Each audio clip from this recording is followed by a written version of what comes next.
will create the Aboriginal Opportunities Corporation. In early spring, the province of Alberta elected a new Conservative government to develop real partnerships that can help move First Nations people from poverty to prosperity through resources. For over 30 communities, that meant losing the Alberta Indigenous Climate Leadership Program. It was created by the former NDP government and was meant to help communities develop renewable energy. When you see a community who says a program is successful by actually engaging in it and doing the things that result in good things for the community, then you know that that's a program worth keeping, and they just got rid of it. 100% gone. I know that there was some training that had to be undertaken by our own people to get themselves into a sort of a capacity building as well. And now if that's gone, what do they do? It's heartbreaking when you see something like that, like close by you. Yeah, the fire's coming from south, west. It's just like we're boxed in.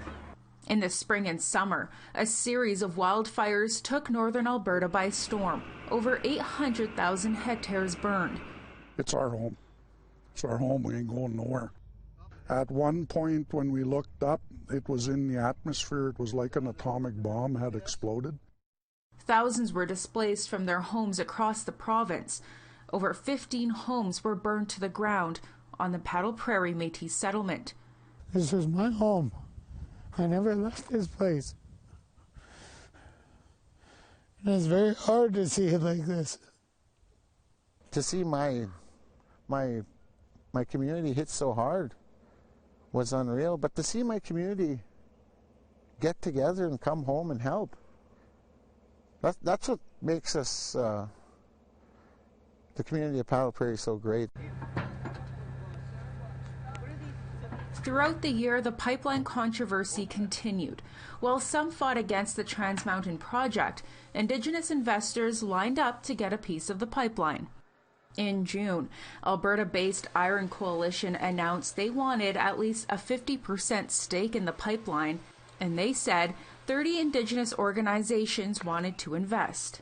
From the revenues generated from the oil, you know, it's going back to the communities. That's what this is really all about.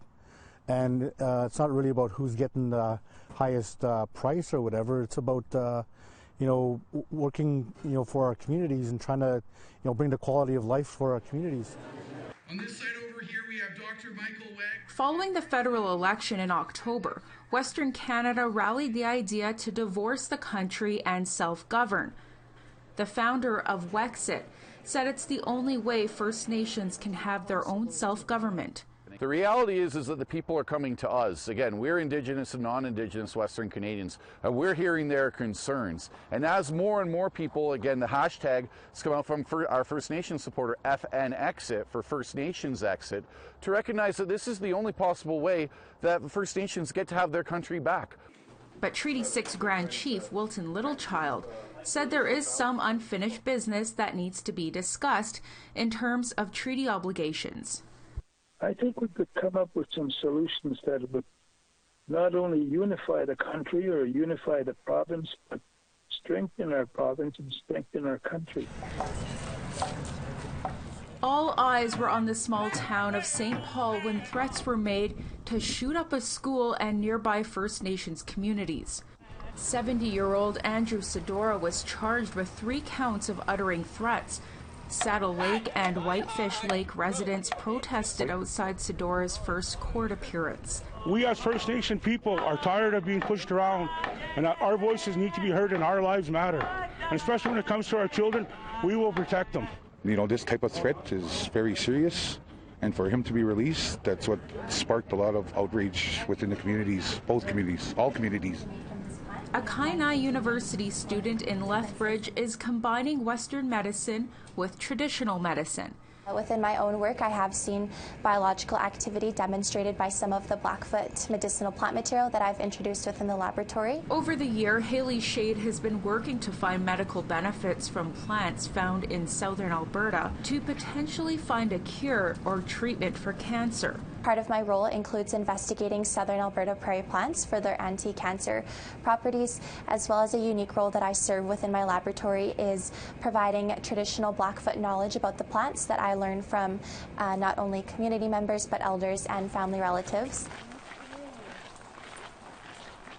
And during this holiday season, residents of Calgary can find their own Bear Clan patrol walking through the city.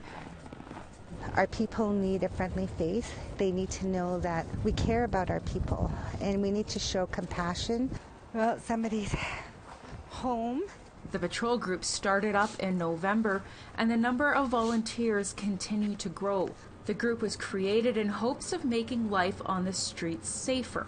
With our presence being out here, what we want to do is we want to be that go-to resource for people to be able to call upon us when they need help. Because we know that nobody is going to help us. We know that we have to create the change and the answers for ourselves. And that's what we're doing. Tamara, Pimentel, APTN National News, Fairview, Alberta.